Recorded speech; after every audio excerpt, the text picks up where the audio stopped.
of the session.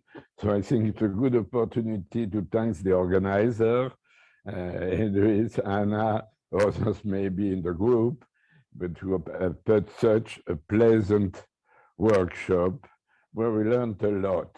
And in fact, I will try to show in my talk that really I use things or relate with things that I learned this time or that were brought to my mind this time. Okay, as you see, it's a joint work with Edriss. Edriss, you know, Toan Nguyen, you know, also you have seen his talk. Now, Trinh Nguyen is a student of Toan, working regularly with him. Sometime in my slide or in paper, I will call it Nguyen square. That's okay. Now, what I want to talk about is the issue of the convergence of a solution of Navier Stokes. Navier Stokes here, you don't need to I don't need to go in detail of that, but the essential point is I consider a problem with boundaries. I'll consider the problem in 2D, and I try to understand what's happened when the viscosity go to 0 during a finite time. So it's a lot of restriction, but that will be the object of my talk.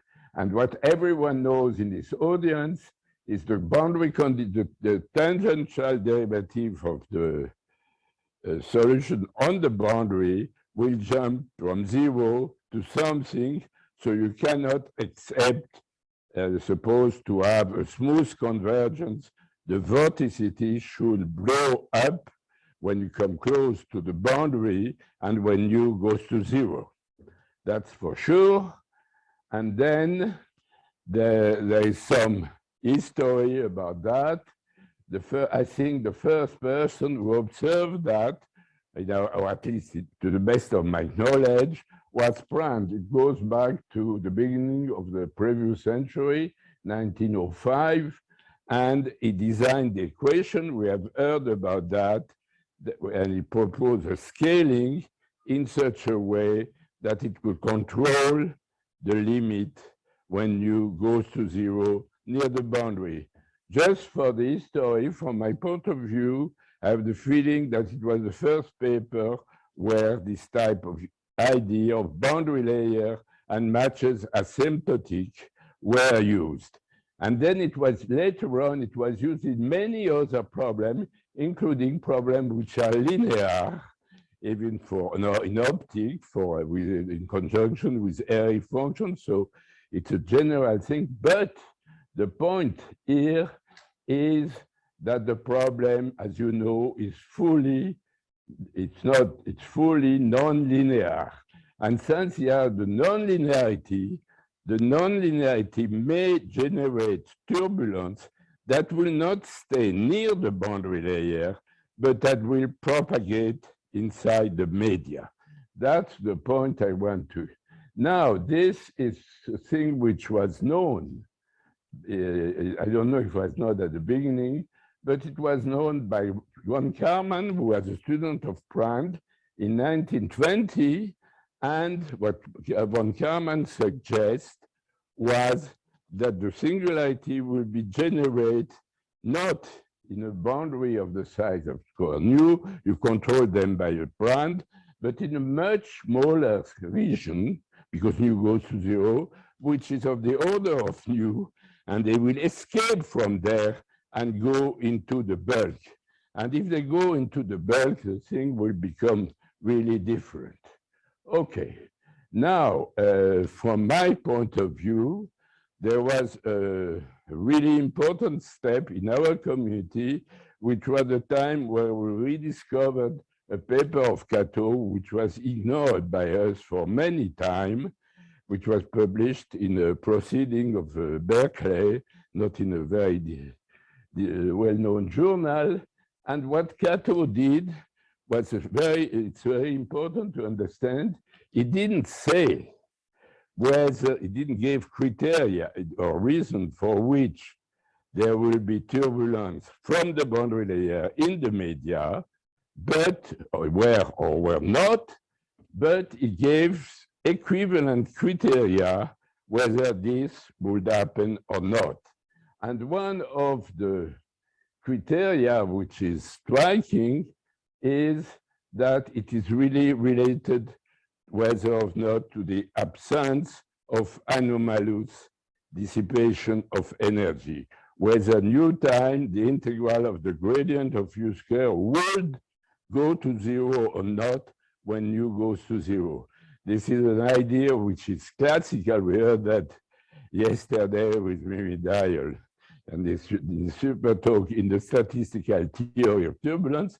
In the Kato situation, it's the only determinist case that I know where these two things are really closely related.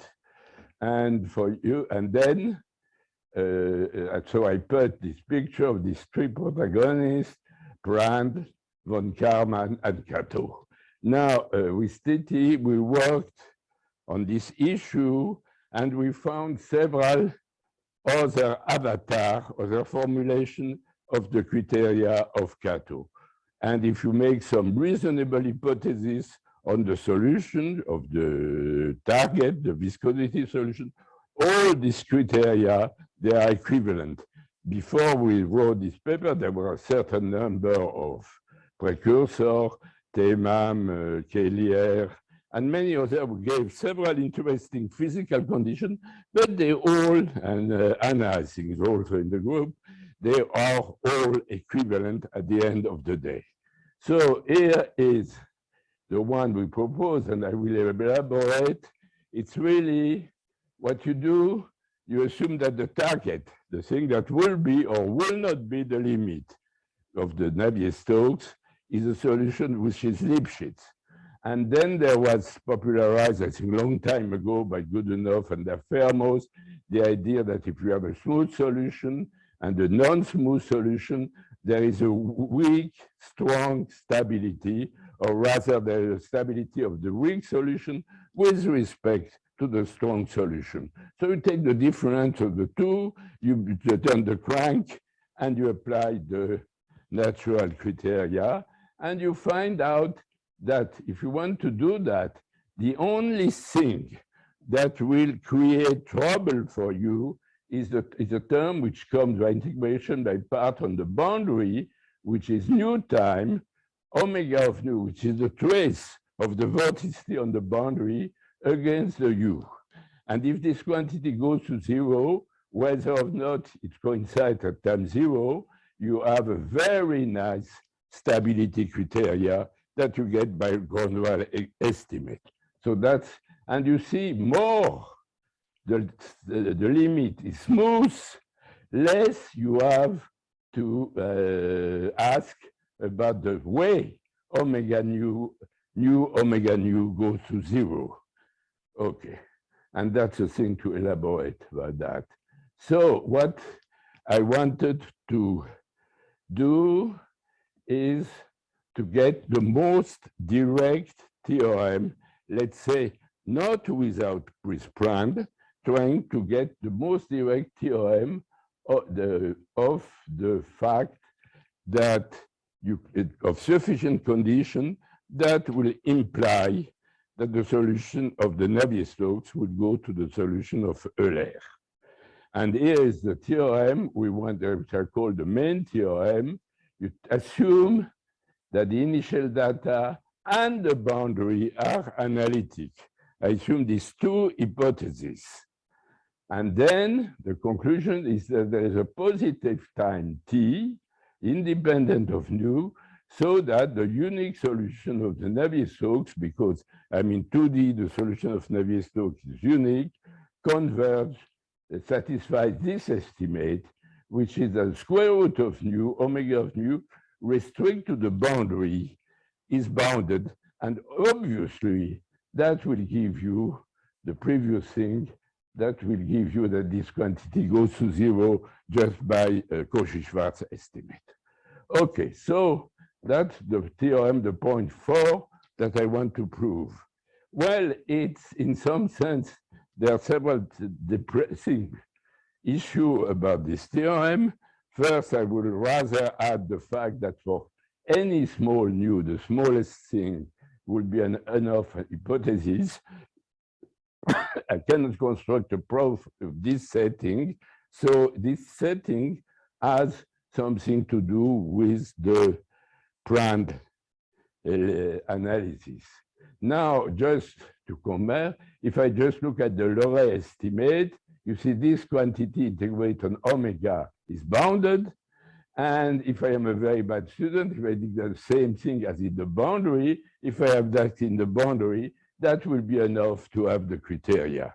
So it's a very sharp issue, whether it will be true or not.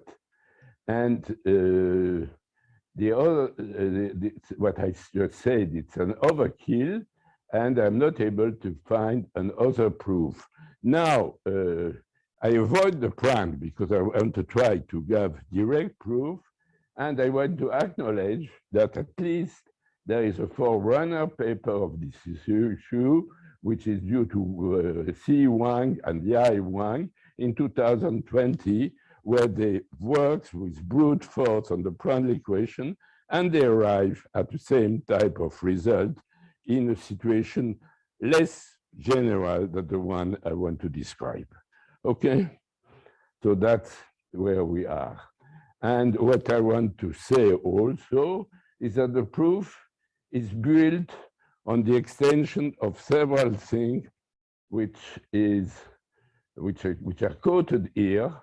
And the first one, I will have to go back to what is now in our community is called the Mayekawa boundary condition, which in fact goes back to Anderson. I will show it in the next slide. And it, by the way, it illustrates the fact that in 2D, if you have no boundary, the equation for the vorticity is equivalent to the equation of the velocity. The difference will be explicit when you deal with boundary. That will be in 2D, not in 3D, of course. And so there is this condition that will be on the next slide, which is due to Anderson, and which was really popularized for our problem, Mayekawa. And that's the first thing I want to use. Now, then, the Nguyen square, they use this condition to make a very precise description of what would be the propagator. I will come back to that, we will see, in the half space. And they proved that they gave an elegant proof, assuming that everything is analytic in the half space. And then trying to release this hypothesis of analyticity were also consequence of one paper of Mayekawa, and mostly of the paper of Kukavica, Vicol and Wang. And Igor talked about that on Monday. It was one important part. It took about many things, but that was one important part of his talk. Okay, so far so good. I want to go back to this, or explain to you, if someone in the audience don't know what is the Mayekawa and the Anderson-Mayekawa condition. By the way, Anderson did that for numerical reason.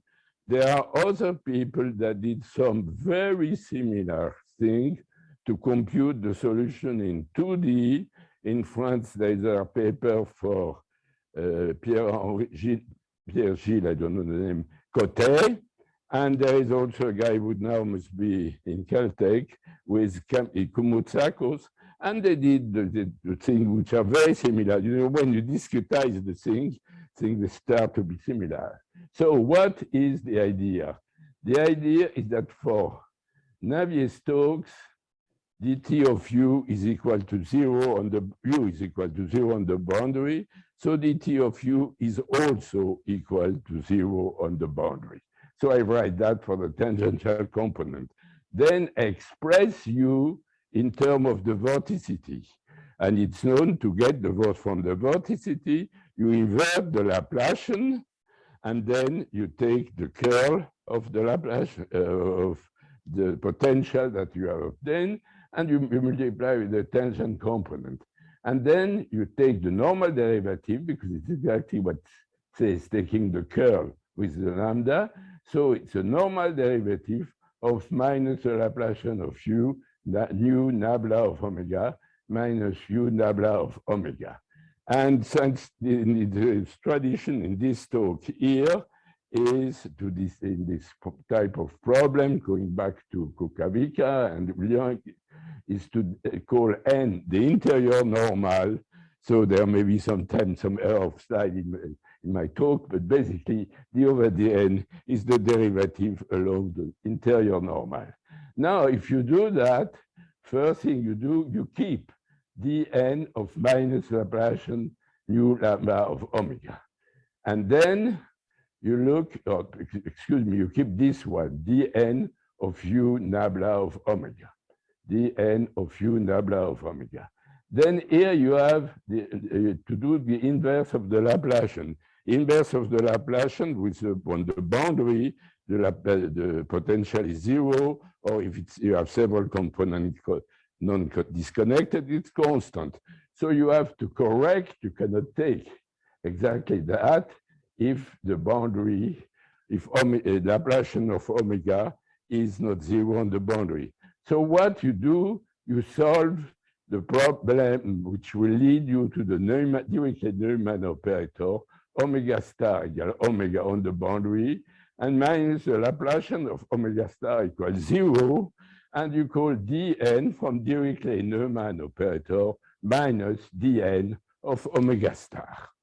That means this is completely well defined by its boundary, and then since it's well defined, you can take its normal derivative.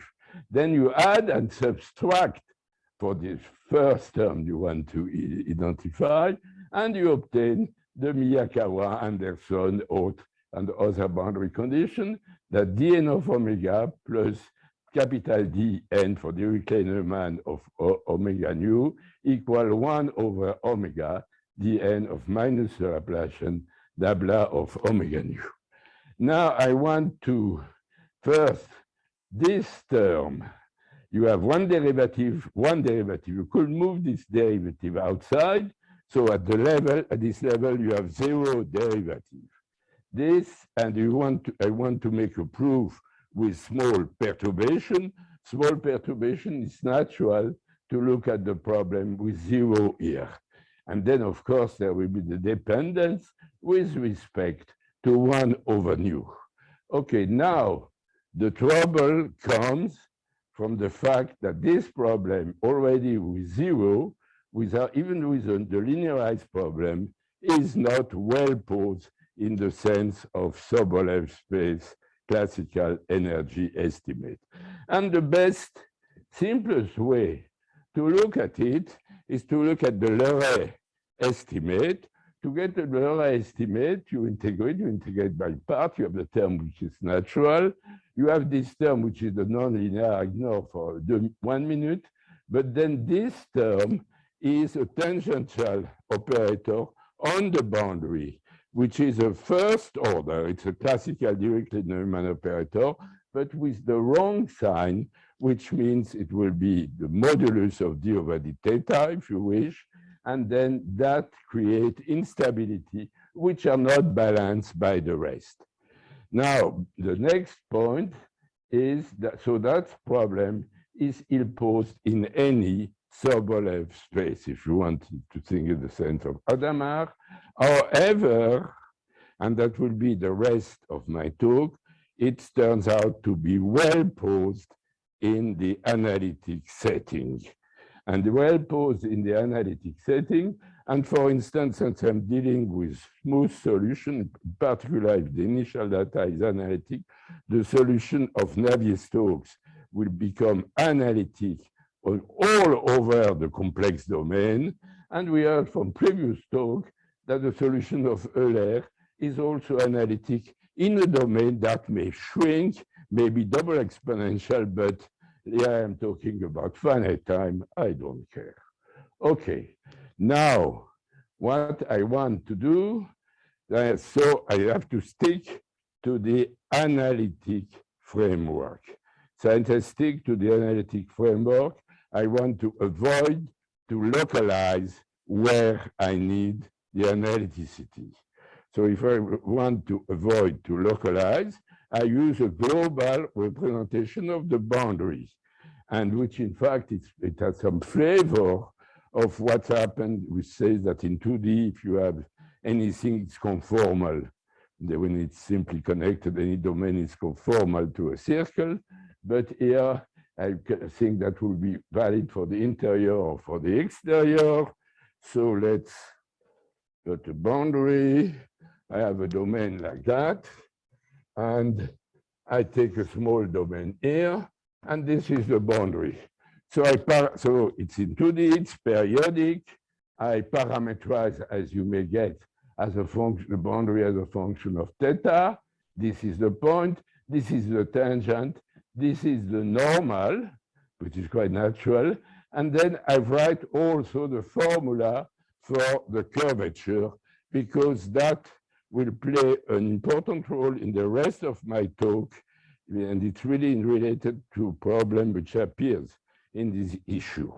Okay, so, and of course, this region is isomorphic to the region that you obtain x theta plus z n theta, which means you parameterize by theta and n this way. And this isomorphism is analytic, provided you don't go too far. So that will be this delta 0. And that says that this realizes an isomorphism of R of the periodic cross the distance less than delta 0 over the neighborhood. Okay, so far so good. Now, it turns out that I will also have to use the scaling of the diffusion equation, because the linear part of the Navier Stokes, of the Stokes for the vorticity is the diffusion. And you know that the diffusion is invariant. If you multiply the time by lambda squared t, you multiply the x and z variable by lambda. So I do that, and if I do that, I observe that in the new variable, which I will call tilde, and which I won't, very often I will omit the tilde after that, the vorticity, the curvature, is changed into lambda to the power 3 gamma of theta. Now, I want just to make a comment about where I go. So I am going to, now what is the role of this change of variable? I want to prove a theorem that will be valid for almost for any analytic boundary, but for a finite time. And with by experiment, one can suspect that what will happen will depend on the curvature of the boundary and what is the relation of the initial data of the flow when it hits the boundary, whether it will escape or not, whether there will be detachment zone. So I have to take care of this effect. The theorem I want to prove, what I have analyticity, then I take small perturbation in size, you will see it will appear in the theorem, and I will combine that also by the fact that the curvature in the scaling is not too big. So that will give a theorem, which maybe is a Portman theorem, which says that for small time, everything being analytic, for small time, then you will have convergence to the Eulerequation. It's in agreement with the Kato criteria. You have this hypothesis, but of course, the time, and that I want, even if I don't go into the detail of the theorem, I want to show you where it appears. The time will depend on the curvature and on the size in the analytic framework of the initial data. Okay, so that's the point where I am heading for. And for that, first thing I do, I will have to split this what action near the boundary and the action inside. So I introduce two functions to truncate, one for the interior and one for the boundary. They are called phi b, and they are called phi I, b for boundary, phi I for the interior, and I would say that omega nu is the same thing more or less as phi b omega u plus phi I of omega u, because if one of these guys is 0, then I can use, or not equal to 1, I can use the other one with the same region, which will be equal to 1. So I write this two quantity as the what is obtained when I solve the Biot-Savart law through omega b and omega I. So these are the two guys. So omega b nu, that's already borrowed in the papers of Kukavica Vicol. This omega b for the boundary will involve the analyticity, and the omega I will be just evaluated by classical estimate that valid for the Eulerequation in the whole space, because omega I is extended by 0 all the way outside. Okay, so that's the story. And there I have a picture. It's not as beautiful as other picture which I gave in the seminar, in particular the one that Igor did. But first, the thing I want to stress the fact that I can deal simply connected or not simply connected boundary. Then what do you have on this side? Here, I have two things. I have the distance from the origin, from the boundary to the interior, say in this normal direction. Then on the top, first thing I have is the truncated function for the interior. You see it will extend by 0, and the truncated function for the boundary, which starts from 1, goes to 0 here. And then I have a thing to measure the degree of analyticity. I will not measure the degree of analyticity in theta variable. It will appear in the next slide, but I measure it with this open set omega of several value of omega. What omega is the guy which is in the real domain. Omega b, omega eta, omega t are extension to the complex domain of this type. And what are the norms that I will use to describe the analyticity is the integration in the complex domain of the function along this line or along this other line. And if I integrate in a smaller region, I can bound by the Cauchy residue formula in complex domain what's happened here in terms of what happened here and the distance between these two guys. And that's the trick I will use in the theorem. Okay, I guess you are with me from now on. So I go on.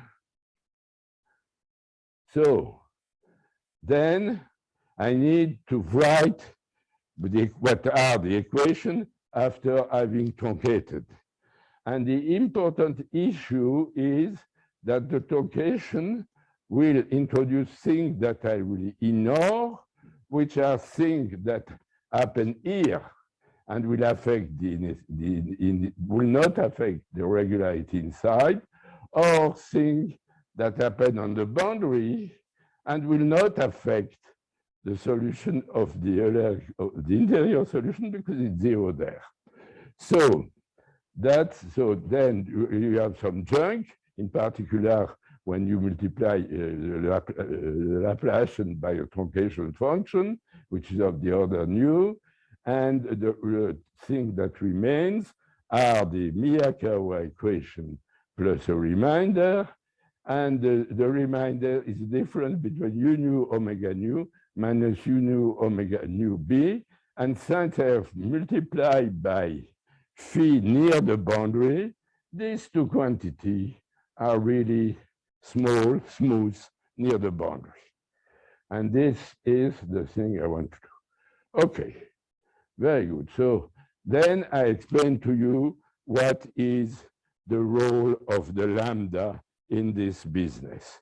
If I make the change of variable with a global, not local, global, I make a change of variable, I have to get something which I like, the Laplacian dtu over dz square plus d theta square, the second derivative with respect to theta, plus a remainder with respect to the tangent variable. And the remainder is of the near the boundary is of the same order as the second derivative here. And I want to get rid of this term. Hopefully, if I expand what this is, which is written here, then you see with Z, with the curvature Z gamma square, after the rescaling, that will produce a term of order 3. In fact, a 3 of order 4, which explain what I can put an lambda square outside, which comes from the scaling of the diffusion equation, and the remainder is of the order of lambda 4, which means at the end of the day, I get for the boundary the equation nu Laplacian minus nu Laplacian square m zeta d2 the lambda square. There is here 1 over lambda square, they are junk, and the second equation up to 1 over lambda is the same as the Mayekawa plus quantity that can be controlled, because this is a small deviation of the modulus of d theta. Okay, now this here I have the lambda square, which, and we will see that this will be absorbed in the formula, the Duhamel formula, and I really need that. And it's a way I start to use the fact that in the rescale, the curvature is small, which means that I'm doing for small time. And you will see where it happened just after that. Okay, so that's what I said. The lambda is to flatten the curvature, to make it as flat as possible. It's an idea which appears already in spectral theory with bounded domain in a paper of McKean and Singer in a very old time. Okay, now I need to see what are this business. To make it clear, I hope it's clear, I introduce a certain number which are all rescaled.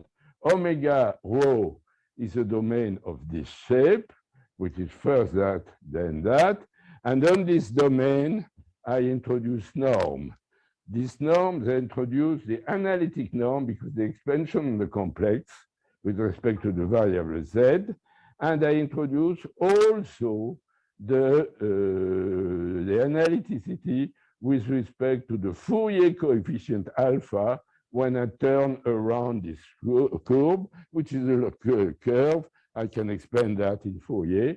And there is a real part of z because this will also deteriorate when I go in the media.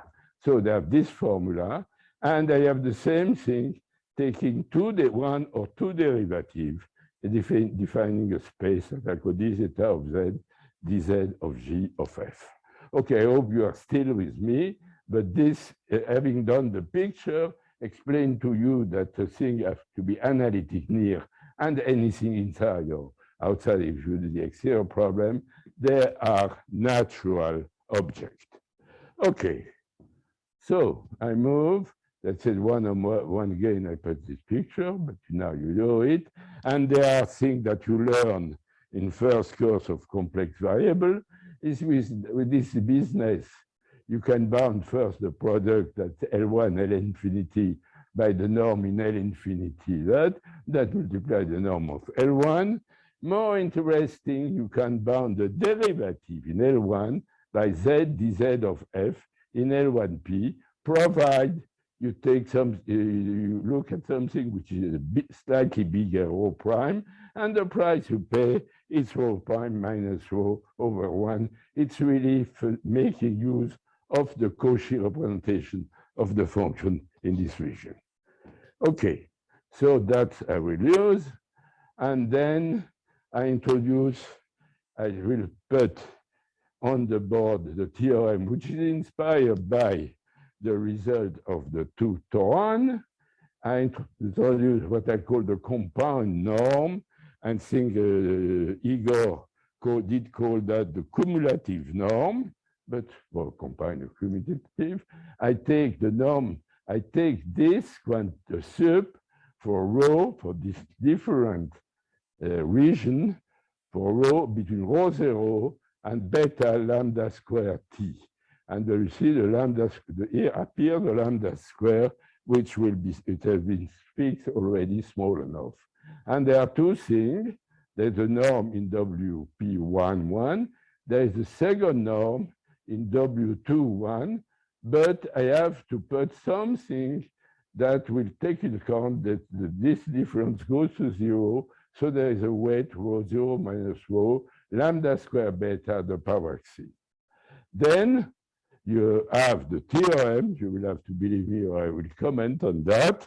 The theorem says that for the combined norm, which is this bis given by 24, plus a Sobolev norm for the interior. Then, if you look at this quantity, I have an estimate which says that this quantity is less than something which depends just of the same time, which depends just of the initial data, plus another constant, lambda minus square, beta minus 1 over beta, the same thing, CA beta lambda omega square. So I have a nonlinear a priori estimate of the form x less than x0 plus a constant c x square. And it's known if I start from an initial data which is small enough, and I iterate, because I can do that everything small, it will remain, it will produce an a priori estimate on the quantity x. Now, just I want to come back to that. The lambda is the first thing to be fixed. Now, when you have fixed the lambda, I want the beta to be small enough here so that I can start to function the iteration. To make it small, so I have to make it small. But if it's small here, it will appear here. And since I will need the positive time, rho 0 minus beta lambda square t to have a real domain, that creates the restriction on the time. So it's really where you see that analyticity, that when you look with analytic solution, you will have something for short time, but the word short depends by this formula on the curvature. Okay, maybe I make some comment about the proof without going to the detail, but the idea, and it goes back to the Nguyen square, what they built up. You know, I told you that the problem is well posed in the analytic formula. The linear part is an autonomous operator, Titi plus A. It doesn't operate in Sobolev, but it operates in analytic space of scale of analytic function, and so it has a Duhamel formula. So I write the Duhamel formula, which is here, and then, and it's inspired for the first paper, and it's also used by Kukavica Vicol, I work to try to represent what is the thing which comes from the interior and what is the thing which comes from the boundary. The interior is H, it's nothing else than the green formula for the Laplacian after for the heat equation, after using the decomposition in Fourier space in the tangent variable, and it takes account that on the boundary the normal derivative is 0. And but then the remainder term, which they compute by brute force. I think there is a minus there, typo, one of them is a minus. And here comes a nu t, the fact that it is not well posed in Sobolev, comes nu t at the power k for the number of derivatives over minus over the square root of nu. Here comes the 1 over the square root of nu that I will use. Okay, now when I do that, I insert that in the formula. The first thing I observe is that I can get rid of what was the bad term involving the curvature, because you can put it in, that goes away, then that's not a problem term. And then you use the fact that the remainder which I use in this separation are done in regions which do not interact. So the one that appears from the interior will affect the one on the boundary, but with a weight like that. And the weight like that is regularized and put into analytic function, and vice versa for the other. So I can get rid of that. And remains the nonlinear term. And for the nonlinear term, I just use by brute force the estimate that were done that were the classical one in complex variable. We show it for you 1 minute more. They are here. You see there is rho prime over rho. So I want to just move the rho prime over rho on the left. So it will affect this term and this term. And that means why, if I come back there, you see I have rho 0 minus rho 0 beta lambda square t. And if I do it slightly refined, instead of 1 minus 1, I can put it over minus c with c into between 0 and 1. And that explains the presence of this c here to kill the behavior of this one. Okay, so that's the formula, that's the story. And then after that, what you get, and then for the interior, you just Cauchy short formula that you know that the Eulerequation in 3D or in 2D in any space is well with no boundary condition, because this is no boundary condition, is well posed in H3, and it's well posed with the right-hand side, but the right-hand side will be regular functions that do not affect the boundary because of the difference between the two supports of the truncation function. So it's quite a nice thing. Okay, very good. So, and then I just have to finish the theorem. To finish the theorem, I write at omega nu in L infinity. You can recover it just by integrating the derivative along these lines. Okay, so far so good, because you integrate something which is L1. So then you need to integrate this thing plus what will come from here, which is in the Sobolev norm. Now you have the derivative here. So what you do, you want to evaluate the derivative. To evaluate the derivative, you go back to the Duhamel formula. You take the derivative of the Duhamel formula, and taking the derivative of the Duhamel formula makes appear 1 over the square root of nu. And then that gives you the value omega on the boundary, and that will be the square root of nu that multiply omega u on the boundary, and it is a constant. It's what I want, and that gives the Kato criteria. That's as close as I wanted to stay to the Kato criteria. Okay, so that's the technical part. I want to make some comment. I think I have a few minutes to make some comment, but it's the hard stuff is done. First, the thing is that what I am discussing, I have the solution of Navier Stokes, you knew, and I have its weak limit because it's bounded in L infinity of L2, so I have a weak limit. And the question is whether this will be equal to U, which is the solution of Euler. And I convinced you already that if it is true, it is this is the Kato criteria. Now, I think there is first philosophical comment is that in general, and I could go back on that after that, we suppose that this will not be true.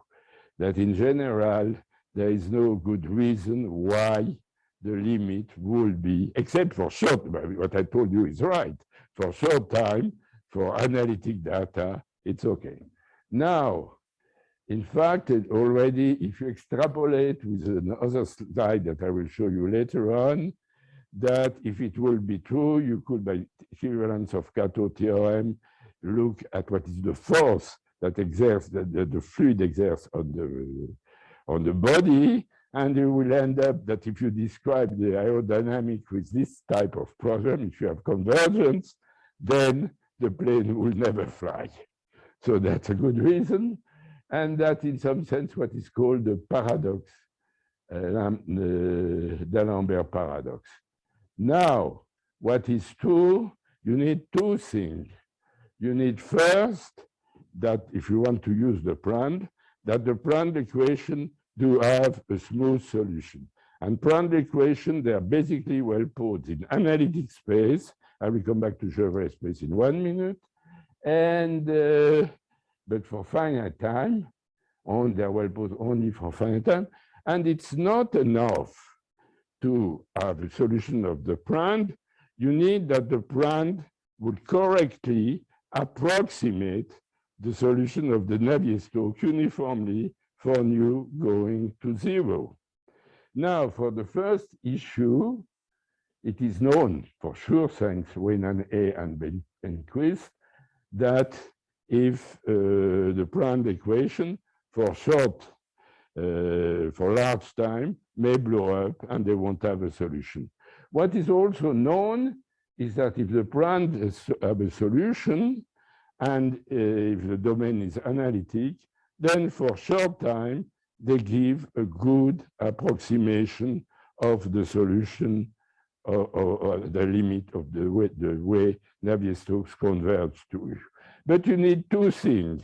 You need first that the solution of Prandtl exists, and second, that the difference between this solution and the solution of the Navier Stokes as a corrector near the boundary is small. And this is was completely proven in the program which we referred to Kaflich and Sammartino. There was a forerunner paper, which I don't know when this committee very rarely quoted. It's a paper of Asano, but he gave the basic idea. Now, keep in mind the second thing I say is that whether or not the Prandtl equation to have a smooth solution would well describe the singular behavior of the Navier Stokes. And go back to the talk of Toan. What is shown, which is the deep result of Grenier and Toan, they have shown that there is a discrepancy between the Prandtl and the Navier Stokes. You can construct a cascade that you can accumulate on solution.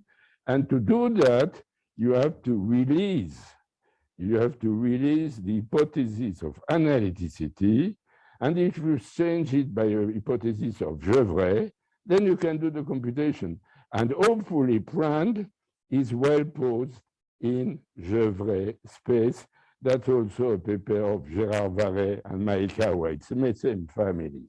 Okay, so then there is one thing which doesn't seem to be completely done up to now, is after the talk of Nguyen, he constructs a series of terms which are more and more singular in a region which shrinks.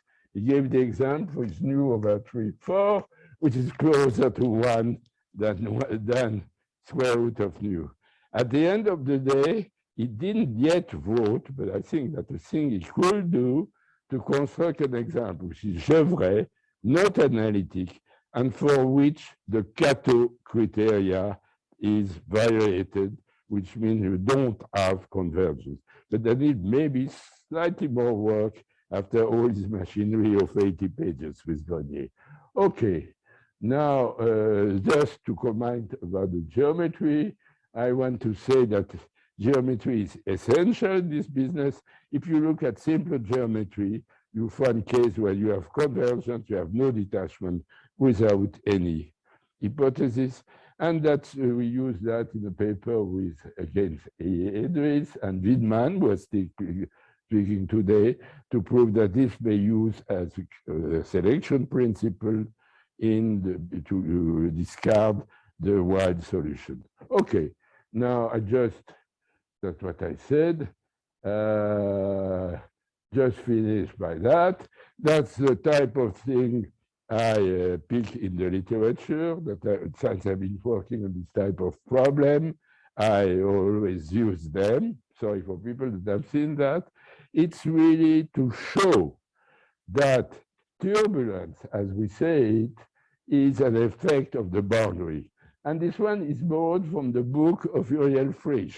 He said, I will show you what is homogeneous isotropic turbulence. Okay, so here it's homogeneous isotropic in some way, but it's generated by a grid. And then the other thing is that there's, and here it's even more striking, everything is it's very nice, but here are singularity. Now, here everything is analytic. What is the gap between what I told you now and this picture? All these pictures, they represent phenomena which are stationary, where the fluid has reached a stationary regime. The theorem, which are easy to prove, or maybe it's our culture, which go back from Hadamard, we take 0 and t. And we assume something here, and you want to prove it up to the time. Well, pose the sense of Hadamard hypothesis. What happens if you want to do the same thing here? You are looking to stationary regime, to attractor. You are dealing between t going to infinity and u going to 0. And so I just finished by a complaint that I already got several times when I talk about that with a group of physicists, especially Zinnober, who was a fantastic guy. He said, Claude, it's very good what you say here, looking at the problem on 0t, but think about the passenger in a commercial plane. If the plane would evolve every time according to t, move on, they won't be happy. So that's what I want to say.